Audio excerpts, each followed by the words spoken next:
subtle words, but that was nice. That was good. I like that. Welcome to Belgian Comic Con. Thank you very much. How have the people been? Awesome. I mean, you guys are just the best. You've got such great energy. You've just really filmed it and you've done such a great job. So thank you for making it such a pleasurable experience. You're awesome. Except for that one guy. Have you seen yet? But we always ask, have you been to Belgium before? I have been to Belgium. I was here for Comic Con 2 years ago, and then I was also filming Luther, the Fallen Sun. We filmed in a big water tank that's just about an hour from here, so which is the biggest water tank in Europe. I didn't know people were interested about water tanks. What's the second one? I couldn't tell you. When you say filming in a water tank, just swimming around? Yeah, and we do a bit of filming as well. No, there's a big sequence at the end. Actually, I'm not going to spoil it, you may never seen it, but there's a sequence in film Luther or something with Idris Elba, which involves a bit of water. There you go. Andy, we are going to have about a million questions. We might have to chat about a little franchise known as Lord of the Rings. There's a few fans here. We don't know why. But yeah, I mean, do you go to a lot of conventions like this? Do I go to conventions like this? Do you go to a lot of these now? I've started in the last couple of years, I suppose I've done a few more. And I haven't done for a while, but I absolutely love going to these. It's just a fantastic way of, you know, meeting and hearing people who you're making the films for speak about the passions that they have, and it's really, really wonderful and very humbling, and I love doing it, so it's great. How many times a day does someone ask you to do the voice? More than once, I guess. How many times do people do the voice to you? More than about 200, actually. Because, like, obviously, just because we're going to talk about Gollum, obviously, we got a million questions given the news this week. Yeah. You won't be able to start much about that. When you created Gollum, how did you land on that voice? And did you know that voice would follow you around for the rest of your life? Yeah. I mean, when I started working on it, I knew that I wanted to create a voice that was about where the pain and the guilt of the character that, you know, Smeagol was with killing his cousin. I knew that, you know, reading the books, of course, he's called Gollum because of the way he sounds. That Gollum sound is described in the book. So I wanted to find something that was kind of involuntary, that your body was connected to the body and the throat and the spine, and not being able to control it when it came out. And many of you will know this story because of Lord of the Rings fans, but my cat at the time, Diz, came into the kitchen and threw up a furball in front of me. And that literally, that kind of rippling through his spine, which was then became that's what eventually became.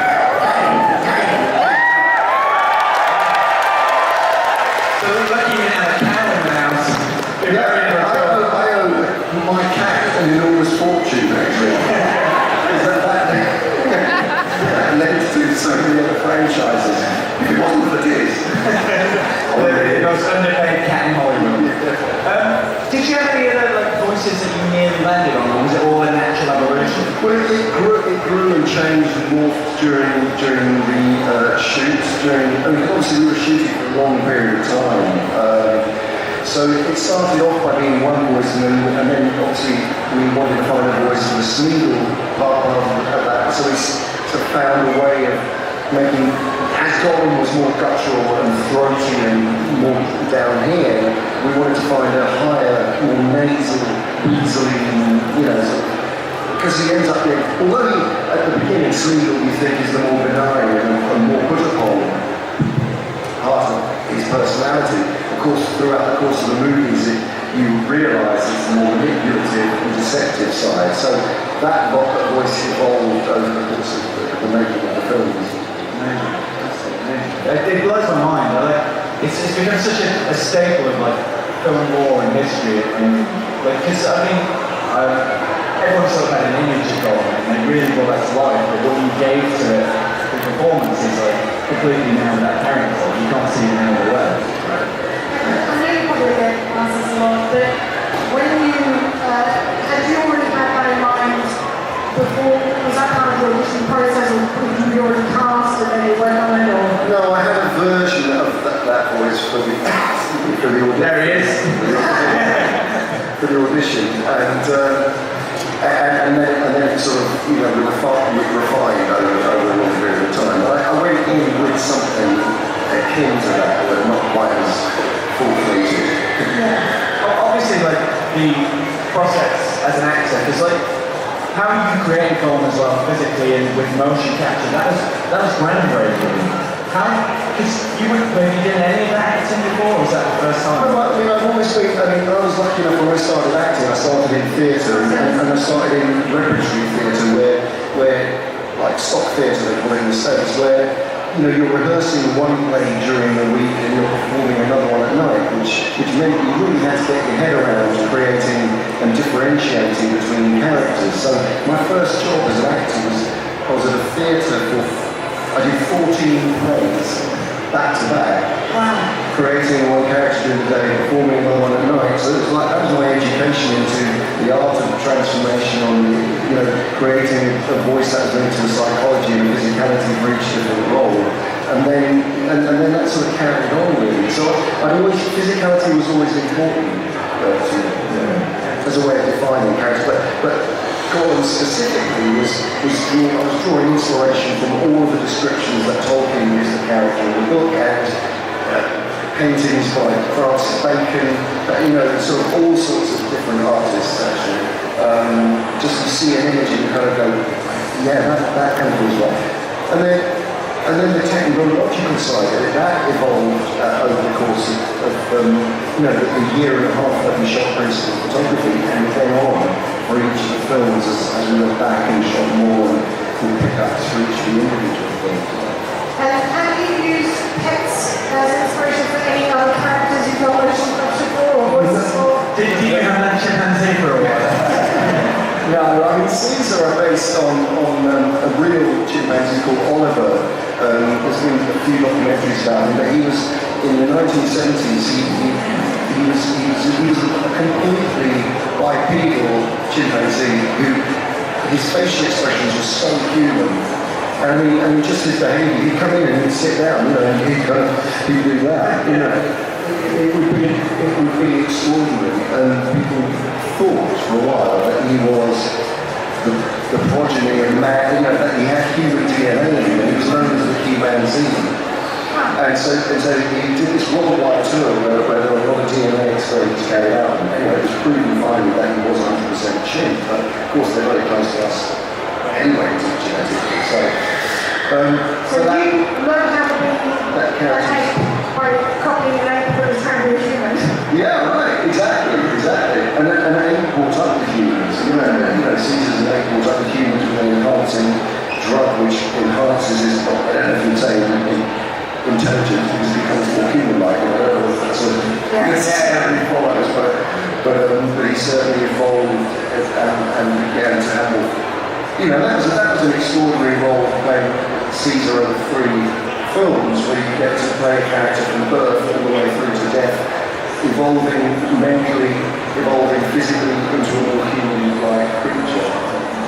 So that going back to your question about pets, well, before that, not a pet, but I did form a very strong relationship with a gorilla at London Zoo called Zaire, who there were 2 female gorillas and a male gorilla called Bob, who was brought in as part of the breeding program. There were 2 females, and he was brought in as part of the breeding program. Bob hated me because I had a really good relationship with Zaire. Oh, really? He gave me such a hard time. Whenever I was sitting, for some months, I was sort of observing, you know, I had this connection with Zaire. Every time I came in, he would look at me, he was like, and then he would always collect piles of stones, and when I was walking by, he just kind of like, he really didn't like me. I was like, oh, back off then. You start I like had to go out for a drink with him and say, hey, I'm just taking a work, man.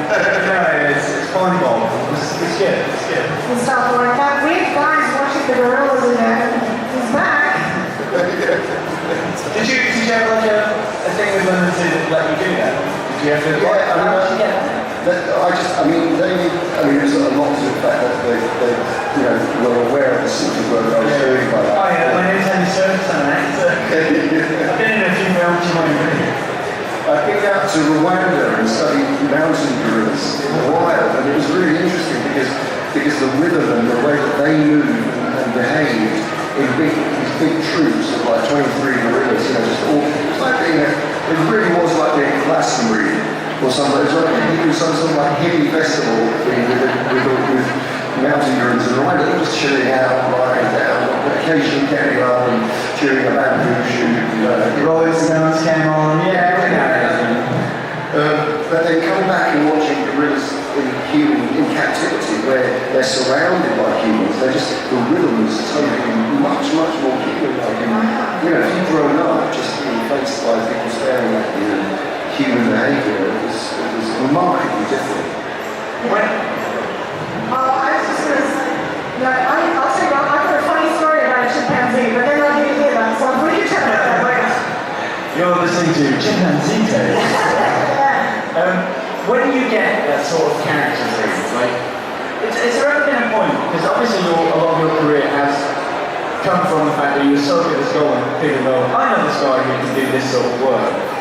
How does that feel as an actor? Do you ever just stand up and go with a golf ball and you're like, this is ridiculous? Or are you very good at going, this is going to be great, and you just focus on the acting? Yeah, it's ridiculous standing in a suit with golf balls on, but actually, the point is, I think the thing was, it took a little time for people to really understand what performance capture actually is. Oh yeah, sometimes it's all happens. We should take a brief pause in the wrestling during one of the most captivating stories I've ever listened to. I was like, this is This is when you find out your wrestling. Yeah, exactly. Yeah. No, I actually became quite. I think the moment of epiphany really for me was after playing Gollum, and Peter Jackson asked me to play King Kong, and I suddenly realised that it doesn't. You're going from playing this small 3.5-foot ring junkie to playing a 25-foot gorilla. It means you can play anything. You can do anything. Anybody, any actor can play anything using this technology. So I became very evangelical about it, and then formed Imaginary, which is the company that have producing partner, and we formed this place where we could evolve the technology and move it on, and use it for different, not only for video games but also for the emerging, game changing though. Like the speed it develops. I've never seen motion capture till like, because one thing Lord of the Rings is very good at for fans was they put so many extras on the DVDs. Yeah. So everyone became aware of this, and then obviously YouTube came a little bit afterwards. So like, when we say you were groundbreaking in that industry, that's like, you were the front runner of that industry. It's insane, like where we're at now from 25 years ago. Well, the technology was evolving. I just happened to be. It's like being I always liken it to being like a Formula One racer, like a racing driver, because I get to sit in the seat and drive the car and win the races, but it's the team that you're leading them in a way, and actually they're building bespoke technology because you're requiring certain things, and that's how it's always felt. I've not personally evolved the technology. I've been the one who's seen what the questions are and what the solutions sort of need to be, and then the team, the amazing CG artists and code writers and people who make physical motion capture cameras and all the rest of it, they're the ones who really evolved. Again, the way it's done exactly that though. But they do it live now, where you can do that technology and you can see it back. When was the first time you saw what you were doing? How long is the shoot? Even going back to Lord of the Rings, I remember the first time I saw myself look into the screen, wearing a suit and lifting up my arm, and Gollum, and I could see Gollum lifting up his arm, and it was like looking in a magic mirror, and we're used to it now, Snapchat filters, etc.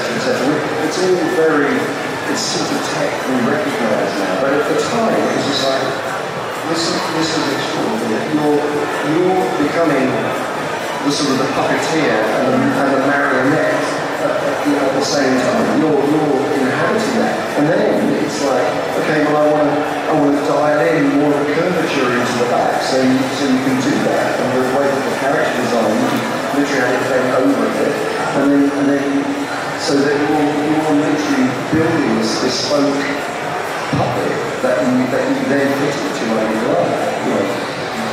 Do you ever find that you're getting injuries, or it's so much of it is spent time?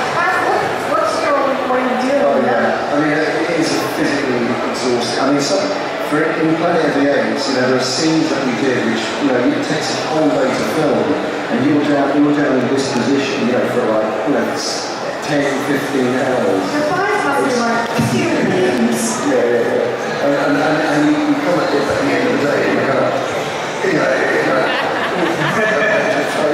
going to their room. I mean, if you're in all day, you hear like people go to the toilet with their microphones on. Is there footage of you somewhere where someone's motion catching like, oh! Just somewhere happens. Fortunately, the camera's on. You gotta check these things. I mean, just as we're talking about Gollum as well, we've got to ask, like, there's a Gollum film coming, or in the works apparently.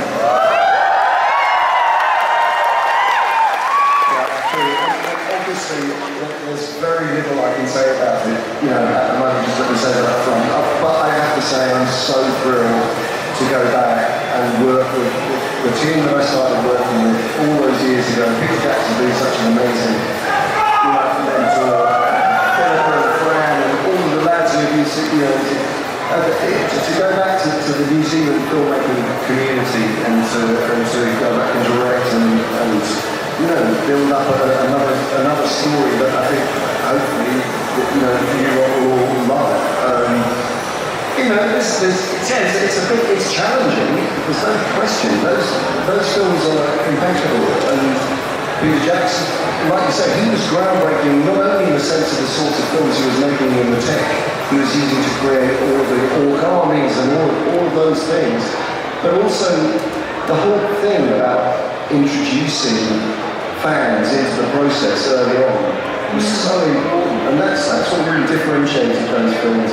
We felt like we had a community that we were all making, including the fans. They were included at such an important level. Well, it felt like you guys were also fans. Yeah, we were all fans. I mean, that's the thing. We were all massive talking, passionate about talking, and Nerds, that's where it was for nerds. Yeah, nerds. Yeah. That's way right here. Look, that's butterflies. Just be a nerd. You said when all the press came out of Gollum, you weren't finished with the characters. Has this been something that's been swimming inside you for a long time? Gollum refuses to leave me. It's nothing to do with me. It's just like he keeps claiming me. And, I thought, when we went back to do The Hobbit, it was just like, oh my God, it was so easy to go back into that character. And then I spent, over the last decade, I've been doing audiobooks and so on for the trilogy and The Hobbit. It all started with a Hobbitathon that I did during COVID. Yeah. I did a reading all the way through, and it was just like, oh, I love this world, and it's such a pleasure to be able to do this. And then the publishers, HarperCollins, said we should do audiobooks. And so I spent, it's just never left me. Tolkien's world has just not left me. And so I think with the notion that Warner Brothers wants to make some more films, and Peter was willing to return with Fran and Phil and create a whole new raft of great movies, I think it felt very natural that this would be. And also, I directed. Peter asked me to direct the second unit on The Hobbit, and so I shot for 200 days on The Hobbit. So it just felt very natural that it at some point would come back. Are you ready to direct yourself, or your two selves, as it is? Yeah, I hope that guy playing Gollum's good. Yeah, you can audition yourself. Yeah, exactly. Yeah. It's amazing. We probably won't be doing questions today just because there's so many of you, but It's like everyone is burning down the front, we can get a view from the front, yeah. We just can't get to the audience physically, but we will get a view whilst you're up there, because that's why you're here. Yeah, we'll try and get as many as we can. Hi, I love the vessels. You have played a lot of different roles, but what's your favorite? Wow, that's so hard. People have asked me this so many times, and I be able to answer it correctly, because the fact of the matter is there isn't one. I mean, Gollum has made such an effort, obviously, for obvious reasons. It starts a whole journey. But in the live action world, without motion capture, there are also characters, and probably the films you might not have heard of. I played a character called Ian Jury, who's who's heard of Ian Jury here? That's 11, I think. That's great. But, I mean, that was a great character. He's a proto-punk of the 1970s, polio suffering, refused to be put down by that, and he was just this amazing beat poet, musician, performer, kind of cabaret artist, just out there, punk. He was the forerunner of the punk movement of the Sex Pistols, so he inspired the Sex Pistols. And I got to know, during the making of that film, I got to know his family, and I actually wore a lot of his costumes, that he used to wear on stage, and just, it was a real deep dive into that character, and it was if anybody's interested, there's a film called Sex and Drugs and Rock and Roll, and it's about this amazing performer, Ian Jury. He was around at the same time as Lou Reed, and therefore his form of music was really groundbreaking, and it was kind of like beat poetry, but really great. Hip hop in a way. Punk was like a response to like a long form, like rock had been around and stuff like that. So yeah, it was really like an anger, wasn't it? Yeah. It's incredible, absolutely incredible. Is music something you're into quite? I love music. Sorry, that was very long winded answer to your question. But yes, that character, Ian Jury, was certainly one of them, other than Gollum, Caesar, and all the other obvious ones. Is there any character other than Gollum you'd like to revisit? Yeah, I'd like to revisit Snoke. Oh, really? Because I felt he was kind of, severely cut off in his prime. In a very unfair way. And I think there needs to be a little bit more explanation about the character. I think there should be a spin-off where Snoke just solves crimes on a planet. I think it'd be amazing. Yeah, we're really sorry, we'll get whoever we can reach in the room. Is there an inanimate object in your life that you hold as dear to your heart that's fallen into the precious? An inanimate object. Wow. That claims me as much as the precious. Wow. What is Andy's precious? I can't say my children, can I? Because they've got inanimate. But they're sleeping. They pretty much hold me in their thrall. Inanimate object. That's a real problem. I suppose I'm a camera geek. I'm obsessed with cameras. I do collect them, and I've got a ridiculous amount. I collect cameras, and I'm a bit nerdy about them in a rather obsessive, addictive way. We are going to have a conversation on stage, my friends, about some cameras of the same obsession. We'll get down and we'll try and get. What draws you to a particular script or character? What makes you say yes to a project? What makes me say yes to a project? That's a really great question. And I think it generally is always something about the character that makes. I always look for what will change the audience's perception of what they think is obvious about the character. And so for me, if I read the script and I think, I know where this is going, it's a pretty obvious rendition of this particular kind of character, then it's a real turn-off. But if there's something in there, just a tiny little seed of something which is kind of like, I don't think I've seen that before, I don't think that's been shown. There's something about the human condition that's worth examining here. That's what really excites me. But I think, there's a way of, or maybe, not even that, maybe it's on the surface it looks like you know what you're going to get with this character, but there's something about it which just makes you think, no, it's worth mining and getting underneath and under the skin of this character because there's a lot more there. That's what makes it excites me and interests me.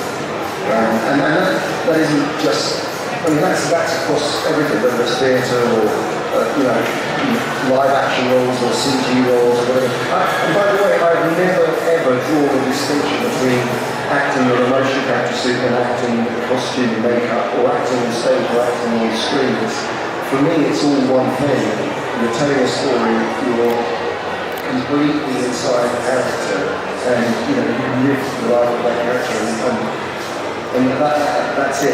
So a lot of people say, we're never very confused about motion capture, performance capture, when it wasn't like proper acting. It's just like so wrong. And that's something I had to be very diligent about putting out there. And fortunately, more and more actors understand now that there's some amazing performance capture, characters created by other actors, prominent actors. On the character thing, has there ever been a character you turned down and then you've seen it and gone, oh, that was great? Or have you always found the right projects? There are big characters that I've auditioned for that I haven't got. Gosh, that was really amazing. Which is there any you can make? There was a really great, actually, that would be a good idea. There was a great film called Gangster No. 1, which I don't know if any of you know. Paul Bettany played the part eventually. I auditioned for that role and I would love to have played that part. You did great against it. I mean, you've been he's such a great criminal in the past, so yeah. Was he like an East End? That was a great script, go back to your point. It's a brilliant analysis of the psychopathy of a criminal. Yeah, I would have liked that. That would be good. Hands up again. Okay. She's always here, so yeah, I'm going to keep Comic Con stalwart. So yeah, last question, so maybe a good one. Okay, thanks, and thank you for coming to Brussels. My question was, when talking about Gollum and Caesar, you described it in a very physical way, and was physical acting always the way you approached it, or was that something you grew into?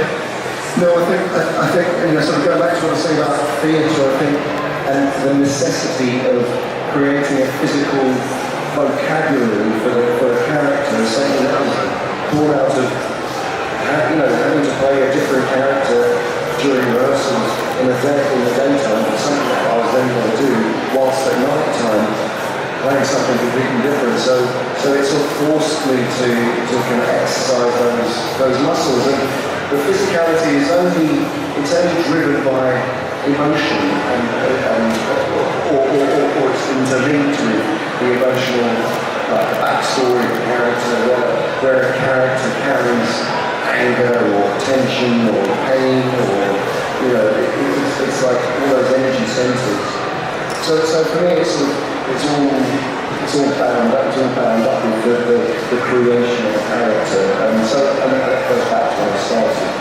Especially because of physicality, is it hard to step out of a character, or are you very good at just, Well, it's interesting because you do, acting is, you are tricking your mind and your body to be that thing that you're doing. So, for American, I just finished, and the character I was playing was really locked and tense in the shoulders, for instance. And I couldn't shift that for the entire period of time I was doing that play. And it took months for it to kind of gradually unlock, And that was, that's all sorts of it just wouldn't go. So you're never, I'm convinced you're never the same person you were before playing the role, because you chemically, physically, and mentally changed yourself to go into that character. So your perception of life is totally different afterwards. Anyway. Good answer. you thought about doing a masterclass? That's like, more. I would love to keep asking questions, but I keep catching out the organisers going, and there's so many of you, we couldn't get the microphone into the audience, so... Is Kino Loy dead? That's a bit rich. How am I supposed to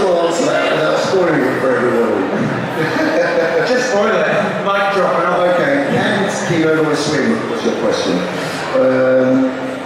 I am desperate to know what it's about. I think you'll have to watch series 2. Andy, we like to get a picture with all our guests in the audience behind us, if you're okay for that. Yeah. Guys, you know what to do, just be very animated behind us, and then we'll let Andy go, just this way.